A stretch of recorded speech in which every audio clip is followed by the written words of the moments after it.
ти си тупа лампети в кенефи.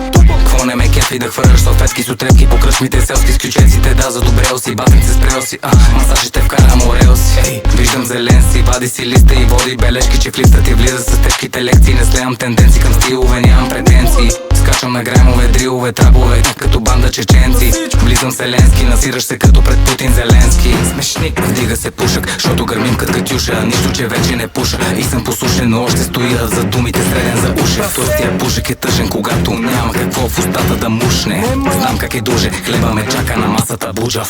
Станах на 30, още живея в гето на 30 години. Сме в преход от 30 години, го няма леко в портмонето, ма няма да видим, защото нажиха ни с евро. Как да ми е поликоректно, като бокуци се правят на еко на гол. Тумбак са турили чифтето, тури обеда и вади шишето и бите на сфера детето. Дали баща му го слуша и разтели пишлето. Плачевно е това състояние на грани душевно. Сърба пръцуца само лечебно, било е полезно да не лега на трезво.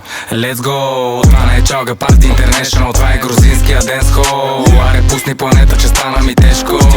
Ако нема домашно, пращам детето до стопа да вземе копешко.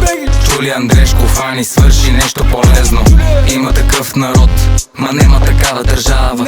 Дори и сам не се уважаваш. Сутринка станеш, се радваш, че шаваш. Казано честно, всичко ми е наред, си припяваш. Доказано лесно е чичо и нема се даваш. Има такъв народ, ма нема такава държава. Дори и сам не се уважаваш. Сутринка станеш, се радваш, че шаваш. Казано честно, всичко ми е наред, си припяваш. Доказано лесно е чичо и нема се даваш.